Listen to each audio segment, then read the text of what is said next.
मोहतरम उस्ताद साथियों, तहां सभिनी खे मुंहिंजे तरफ़ खां सलाम।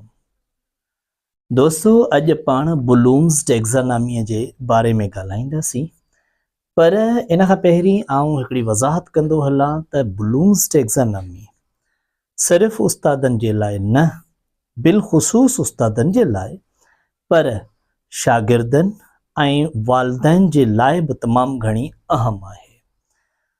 बुलूम्स टेक्सानॉमी जो जेको आहे सो हिकिड़ी टेक्सानॉमी आहे जेका ज़हनी वाधवीज बाबति असांखे उन जा कुझु ॾाका सम्झाए थी।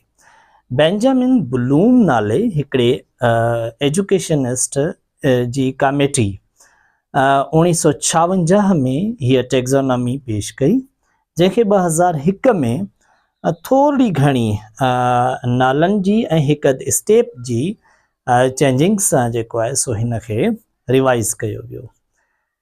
हिकिड़ी तमामु अहम जेको आहे सो टेक्सानॉमी आहे जेका असांखे ॿुधाए थी त इंसानी ज़हन वाधवीज कीअं थो करे, इंसानी ज़हन सोचे कीअं थो, सम्झे कीअं थो, उन जा कहिड़ा कहिड़ा जेके आहिनि से स्टेप्स आहिनि। हिन जेको आहे सो इहे 6 स्टेप्स ॿुधाया आहिनि। अचो त हिननि ते ॻाल्हायूं था। ऐं कोशिशि कंदुसि त तमामु आसान मिसालनि सां, सवले नमूने सां हिननि ते ॻाल्हायां त जीअं न रुगो उस्ताद साहब पर वालिदैन ऐं मुंहिंजा शागिर्द साथी बि इन खे सम्झी वठनि।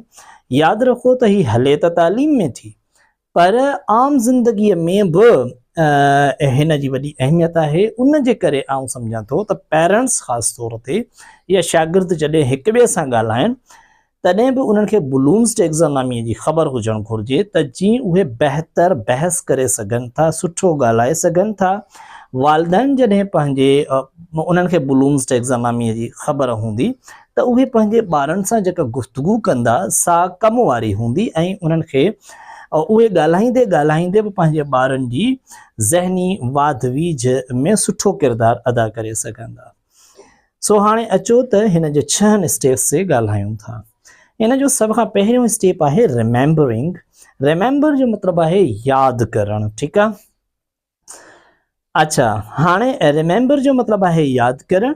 अंडरस्टैंड आहे ॿियो स्टेप, अंडरस्टैंड माना सम्झणु। अप्लाई टियों स्टेज आहे। अप्लाई जो मतिलबु आहे कंहिं शइ खे इस्तेमालु करे सघणु। एनालाइज़ जो मतिलबु आहे त हिक खां वधीक मुख़्तलिफ़ शयुनि जो तजियो करे सघणु। एवल्यूट यानी कंहिं बि मक़सद जे लाइ जेकॾहिं हिक खां वधीक शयूं हुजनि त उन्हनि जी छंड-छाण करे सघणु, ठीकु आहे, त कहिड़ी शइ कहिड़े कम जे लाइ बहितर आहे। क्रिएट हिन जो आख़िरी आहे स्टेज, यानी जेको सभ खां मथां आहे। क्रिएट जो मतिलबु आहे का नई शइ पैदा करणु, ठीकु आहे। त हाणे हीअ त हिन जी सिंपल जेका मालूमात आहे जेका तव्हां ताईं मूं पहुचाइण जी कोशिशि कई, पर हाणे अचो त हिन जी अहमियत ऐं अफ़ादियत ते ॻाल्हायूं था थोरो तफ़सीली। हाणे फ़र्ज़ु करियो त हिन मार्कर जे ई मिसाल सां आउं तव्हांखे पंहिंजी ॻाल्हि ॿुधाइण जी कोशिशि कंदुसि। रिमेंबर जो मतिलबु आहे त हीअ जेकॾहिं मार्कर आहे त ॿार खे ख़बर हुजे त हिन खे मार्कर चवंदा आहिनि, हिन जो नालो मार्कर आहे, उनखे यादि हुजे। हिन खे हू बाज़ार में ॾिसे, घर में ॾिसे या कंहिं बि प्रोग्राम में ॾिसे, नुमाइश में ॾिसे त हू सुञाणे वठे त हीअ मार्कर आहे, ठीकु आहे। इहो पहिरियों स्टेज आहे, ठीकु आहे। ॿियो स्टेज आहे अंडरस्टैंड करणु, माना सम्झणु त अच्छा हीअ मार्कर आहे, यानी हीअ कहिड़े कमु अचे थी, हिन जो छा आहे, हिन मतिलबु हीअ कीअं ठहे थी, हिन में कहिड़ियूं कहिड़ियूं शयूं इस्तेमालु थियनि थियूं। जीअं फ़र्ज़ु करियो हिन में ढकणु आहे, हिन में हिकिड़ो निब आहे, हिन जो अंदरि बुश आहे, हीअ मतिलबु हिन जो केस आहे मथां खां। त हीअ अहिड़े नमूने सां उनखे ख़बर हुजे, उनखे सम्झी सघे त हीअ मार्कर हिन जो नालो आहे, पर हिन में अंदरि छा छा आहे, कीअं आहे, ठीकु आहे। अप्लाई जो मतिलबु आहे त हू हिन खे इस्तेमालु करे सघे त हीअ मार्कर आहे, हिन खे पकड़े करे हिन सां हीअं लिखी सघिबो आहे, ठीकु आहे, लिखण जे कमु ईंदी आहे। हाणे इहा थी वई अप्लाई करणु। एनालाइज़ जो मतिलबु आहे त मुख़्तलिफ़ क़िस्मनि जा जेकॾहिं मार्कर हुजनि, फ़र्ज़ु करियो त हिकिड़ा नंढा जेके मार्कर हूंदा आहिनि जिन सां ॿार जनरलनि ते लिखंदा आहिनि या नंढियूं शीटूं वग़ैरह उन्हनि खे सिंगारींदा आहिनि या लिखंदा आहिनि या हेडिंग्स ॾींदा आहिनि, उहे मार्कर ॿिया ही मार्कर ॿिया परमानेंट मार्कर थींदा आहिनि। उन्हनि खे एनालाइज़ करे सघनि यानी उन्हनि जो तजियो करे सघनि, हिननि खे ख़बर हुजणु घुरिजे त ही कहिड़ी मार्कर आहे ऐं हू जेका आहे सा चार्ट वारी मार्कर कहिड़ी थींदी आहे, परमानेंट मार्कर कहिड़ी थींदी आहे, यानी हू एनालाइज़ करे सघनि हिक ई क़िस्म जे मुख़्तलिफ़ शयुनि खे। ठीकु आहे। एवल्यूट जो मतिलबु इहो आहे त हू दुरुस्त फ़ैसिलो करे सघनि। ठीकु आहे, एवल्यूट करे सघनि, जाइज़ो वठी सघनि। जीअं फ़र्ज़ु करियो आउं चवां त बाबा मूंखे मार्कर खणी ॾियो, त उन्हनि खे इहो एवल्यूट करे सघनि त जेकॾहिं 3-4 मुख़्तलिफ़ क़िस्मनि जूं मार्कर्स हुजनि पियल त उन्हनि मां हू मूंखे बोर्ड वारी इरेज़ेबल मार्कर ॾियनि, मूंखे ईअं न त परमानेंट मार्कर मूंखे ॾिए या नंढिड़ो जेको मार्कर थींदो आहे उहो मूंखे ॿार खणी ॾिए, यानी एवल्यूट करे सघे त कहिड़े कम जे लाइ कहिड़ी बहितर आहे। जॾहिं शीट ठाहिण जे लाइ मार्कर घुरां त ॿार मूंखे इरेज़ेबल न ॾिए, जेका शीट वारी परमानेंट मार्कर आहे मूंखे उहा ॾिए। ठीकु आहे, त मतिलबु हिक खां वधीक जेके क़िस्मनि जूं शयूं आहिनि उन्हनि खे एनालाइज़ करे सघे, डिसीशन मेकिंग उन में अची सघे, फ़ैसिलो करे सघे। उन खां पोइ आहे क्रिएट करणु। ठीकु आहे, क्रिएट करण जो मतिलबु आहे का नई शइ पैदा करणु। हाणे मुख़्तलिफ़ मार्कर्स जी हुनखे ख़बर हुजे, उन्हनि जे इस्तेमाल जी ख़बर हुजे, उन्हनि जी एप्लीकेशन जी ख़बर हुजे, उन्हनि जे अंदरि छा आहे उहो समूरो जॾहिं उनखे ख़बर हुजे त हू क्रिएट करे, यानी हू हिननि मंझां का नई शइ ठाहे सघे। ठीकु आहे, जीअं फ़र्ज़ु करियो त हू का शायदि का ॿी बोर्ड मार्कर का अहिड़ी ठाहे जेका हिन खां वधीक पाइदार ऐं वधीक आसान हुजे इस्तेमालु करण जे लाइ, या घटि ख़र्च वारी हुजे। अहिड़े ई नमूने सां परमानेंट जेका मार्कर में हू का तब्दीली करे सघे या हिननि मंझां ई का नई शइ हू ठाहे सघे। ठीकु आहे, त हाणे हीअ थी विया अहम जेके आहिनि से हिन जा 6 ॾाका जेके असां हिननि ते बहस कयोसीं। हाणे अचूं था हिकिड़ी ॿी अहम ॻाल्हि ते, हिननि खे हितां खां क्रॉस लॻायूं था। हाणे ही जेके अथव हिननि खे चयो वेंदो आहे लॉट्स। ठीकु आहे, ऐं हिननि खे चयो वेंदो अथव हॉर्स, लॉट्स ऐं हॉर्स। ठीकु आहे, लॉट्स जो मतिलबु आहे लो ऑर्डर थिंकिंग्स, हॉट जो मतिलबु आहे हाई ऑर्डर थिंकिंग्स। ठीकु आहे, मतिलबु हीअ जेके 3 ॾाका आहिनि इहे लो ऑर्डर थिंकिंग जा आहिनि। ठीकु आहे, मतिलबु जेकॾहिं उनखे ख़बर आहे त हीअ हिन जो नालो मार्कर आहे या उनखे सम्झे थो त हीअ छा मां ठहे थी या हिन जे अंदरि छा आहे, हिन जा कहिड़ा कहिड़ा हिसा आहिनि, या हुनखे ख़बर आहे त हीअ अप्लाई करे मतिलबु हिन सां लिखिबो आहे, त इहे लो ऑर्डर थिंकिंग आहे। ठीकु आहे, इहा का वॾी सोच न आहे। हाई ऑर्डर थिंकिंग ही आहे त हू मुख़्तलिफ़ शयुनि मां चूंड करे सघे, उनखे मुख़्तलिफ़ मामलनि जी ख़बर हुजे, मुख़्तलिफ़ क़िस्म जे मार्कर्स जे बारे में ॼाण हुजे। एवल्यूट जो मतिलबु आहे त हुनखे मुख़्तलिफ़ क़िस्म जा जेके मार्कर आहिनि कहिड़नि मक़सदनि जे लाइ, जॾहिं उनखे कंहिं ख़ासि मक़सद जे लाइ घुरियो वञे त का उहो सही चूंड करे सघे, सही डिसीशन करे सघे। इहो हाई ऑर्डर थिंकिंग आहे।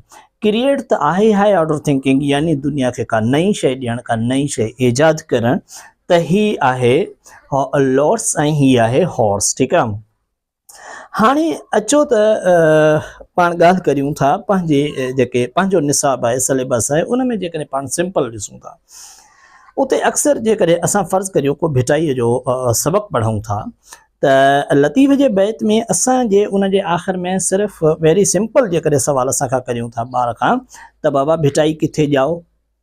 ठीकु आहे, या भिटाई जी ॼमार केतिरी हुई, या शाह जे कलाम खे छा थो चयो वञे, इहे समूरा रिमेंबरिंग सां ताल्लुक़ु रखनि था। तव्हां तक़रीबन जेके बि असांजे सिलेबस में किताब सबक़ु सवाल ॾिसो त तव्हांखे अंदाज़ो थी वेंदो त उहे लॉट्स मंझां आहिनि या हॉर्स मंझां आहिनि, मोस्टली लॉट्स मंझां अथव। ठीकु आहे, बाबा केरु किथे ॼाओ, केरु किथे मुओ, ऐं मतिलबु छा केतिरो आहे, केतिरो मुफ़ासिलो आहे, कीअं आहे, यानी इहे त अहिड़ा सवाल आहिनि जिन जा जवाब तव्हांखे गूगल ॾेई सघे थो, चैट GPT ॾेई सघे थो।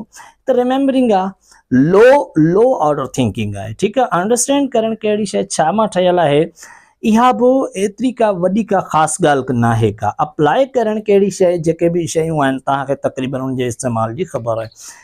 ही आहिनि हाई ऑर्डर थिंकिंग। यानी एवोल्यूट करणु, अहिड़े क़िस्म जा सुवाल ॾियणु। जीअं फ़र्ज़ु करियो त हाणे जेको जेकॾहिं पाण लतीफ़ जो ई मिसाल वठूं त एनालाइज़ करियूं त फ़र्ज़ु करियो ॿ बैत ॿार खे ॿुधाए, असां उन खां ॿुधाए पुछूं त तव्हांखे हिननि ॿिन्ही बैतनि में कहिड़ो फ़र्क़ु थो नज़र अचे, ठीकु आहे। त हू छा कंदो, ॿारु एनालाइज़ कंदो, ठीकु आहे।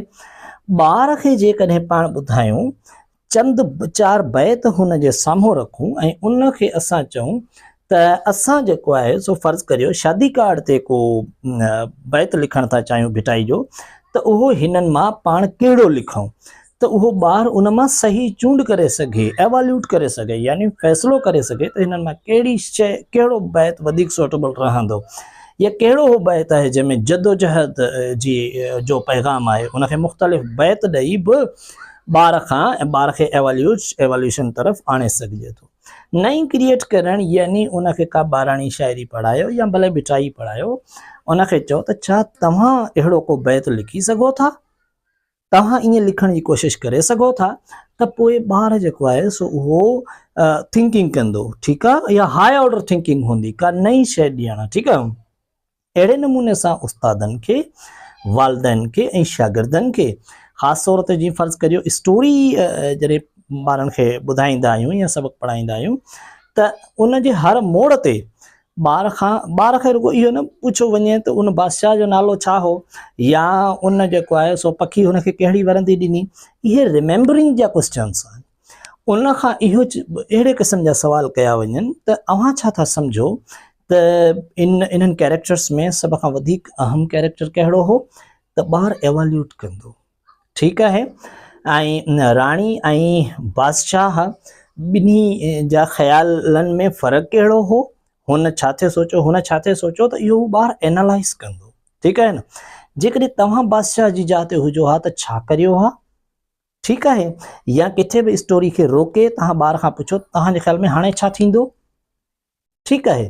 त अहिड़े नमूने सां जॾहिं उस्ताद साहिबान अहिड़े क़िस्म जा सुवाल कंदा त ॿार सोचींदा, ही हाई ऑर्डर थिंकिंग आहे।